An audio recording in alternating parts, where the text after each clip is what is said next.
Welcome back another YouTube channel. ಇವತ್ತೇನು ಮಾಡ್ತಿದ್ದೀನಿ ಅಂದರೆ, ಇವತ್ತು ಸಂಡೇ ಅಲ್ವಾ, ಹೊಸ ರೆಸಿಪಿಯೊಂದಿಗೆ ಬಂದೀನಿ. ವಾಂಗಿಬಾತ್, ಬದನೆಕಾಯಿ ವಾಂಗಿಬಾತ್ ಹೇಗೆ ಮಾಡೋದು ಅಂತ ನೋಡ್ಕೊಳ್ಳೋಣ. ಈಗ ಪೌಡರ್ ಮಾಡ್ಕೊಳ್ಳೋಕ್ಕೆ 1 ಕಪ್ ಕಡಲೆಬೇಳೆ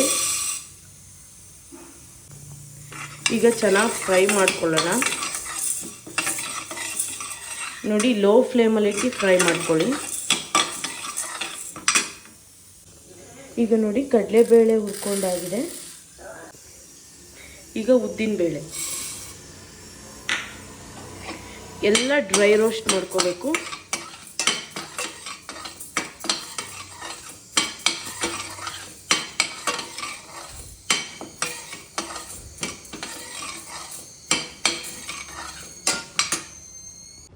ನೋಡಿ, ಉದ್ದಿನಬೇಳೆ ಹುರ್ಕೋತಾ ಇದ್ದೀನಿ.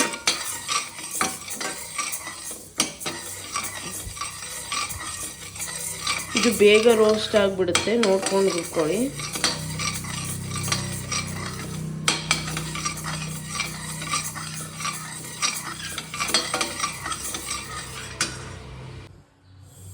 ಈಗ ನೋಡಿ, ಹಾಕೋತಾ ಇದ್ದೀನಿ. ಈಗ ಕೊತ್ತಂಬರಿ ಬೀಜ,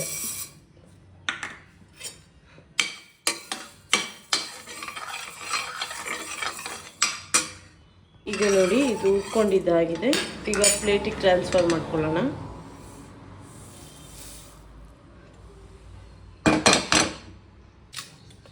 ಈಗ ನೋಡಿ, ಕೊಬ್ಬರಿ ಹಾಕೋತಾ ಇದ್ದೀನಿ. ಇದು ಡ್ರೈ ರೋಸ್ಟ್ ಮಾಡ್ಕೋಬೇಕು. 1 ಟೇಬಲ್ ಸ್ಪೂನ್ ಗಸಗಸೆ,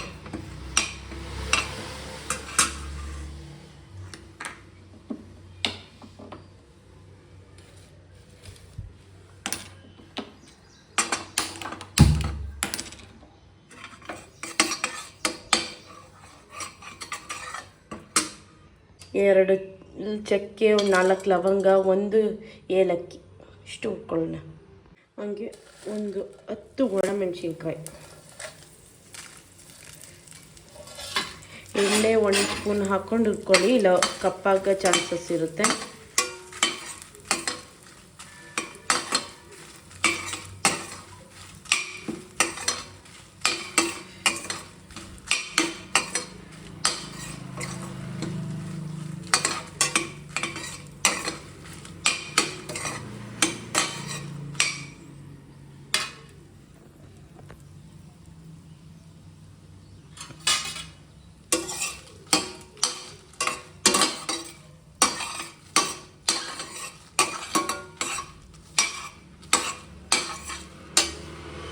ಈಗ ವಾಂಗಿಬಾತ್ ಮಾಡ್ಕೊಳ್ಳೋಕ್ಕೆ ಒಂದು ಕಡಾಯಿ ಇಟ್ಕೊತಾ ಇದ್ದೀನಿ.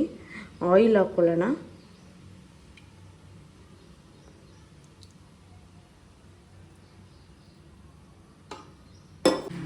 ಈಗ ಎಣ್ಣೆ ಕಾದಿದೆ, ಕಡಲೆ ಬೀಜ ಹಾಕ್ಕೊಳ್ಳೋಣ.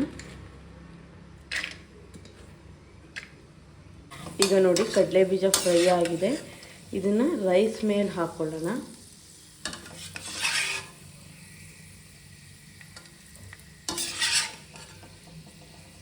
ಆವಾಗ ಕಡಲೆ ಬೀಜ ಗರಿ ಗರಿಯಾಗಿರುತ್ತೆ. ಕರ್ಬೇವಿನ ಸೊಪ್ಪು, ಮೆಣಸಿನ್ಕಾಯಿ ಇಷ್ಟು ಹಾಕ್ಕೊಂಡಿದ್ದೀನಿ.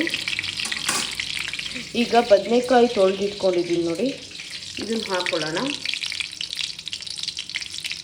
ಇದು ಎಣ್ಣೆಲೆ ಫ್ರೈ ಆಗಬೇಕು ಬದನೆಕಾಯಿ.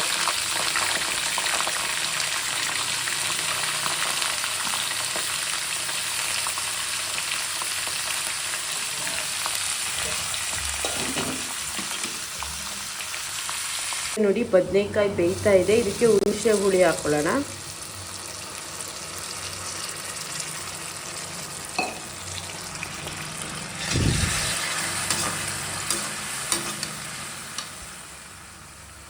ಈಗ ನೆಕ್ಸ್ಟು ನೋಡಿ, ವಾಂಗಿಬಾತ್ ಪೌಡರು ಅದೆಲ್ಲ ಹುರ್ಕೊಂಡಿದ್ನಲ್ಲ, ಪೌಡರ್ ಮಾಡ್ಕೊಂಡು ಬಂದಿದ್ದೀನಿ. ಈಗ ಹಾಕ್ಕೊಳ್ಳೋಣ.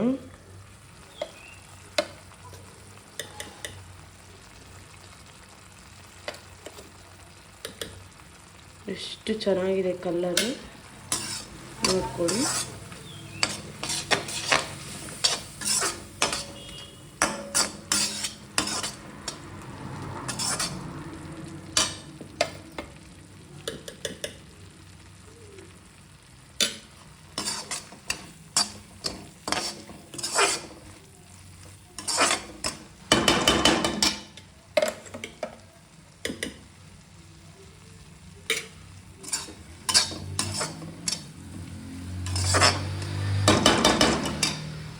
ಎಣ್ಣೆ ಬಿಟ್ಕೊಳ್ಳೋವರೆಗೂ ಫ್ರೈ ಆಗಲಿ.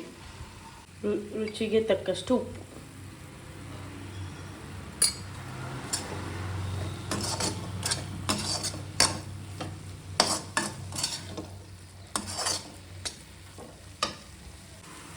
ಈಗ ನೋಡಿ ಚೆನ್ನಾಗಿ ಫ್ರೈ ಆಗಿದೆ.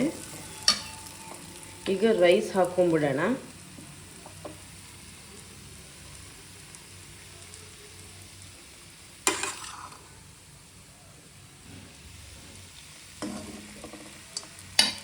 ನೋಡಿ ಎಷ್ಟು ಸೂಪರಾಗಿ ರೆಡಿಯಾಗಿದೆ ವಾಂಗಿಬಾತ್. ನೀವು ಮನೇಲಿ ಮಾಡ್ಕೊಡ್ತೀನಿ ಹೇಗಿದೆ ಅಂತ ಲಿಖಿತಂಗೆ ಕಮೆಂಟ್ ಮಾಡಿ. Subscribe for Likhita vlogs. ತುಂಬ ಚೆನ್ನಾಗಿದೆ ಫ್ರೆಂಡ್ಸ್. ಟೇಸ್ಟ್ ಮಾಡಿ ಹೇಗಿದೆ ಅಂತ ಹೇಳ್ತೀನಿ.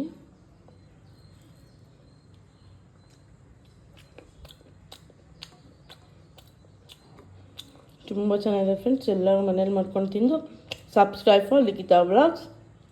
Thank you all.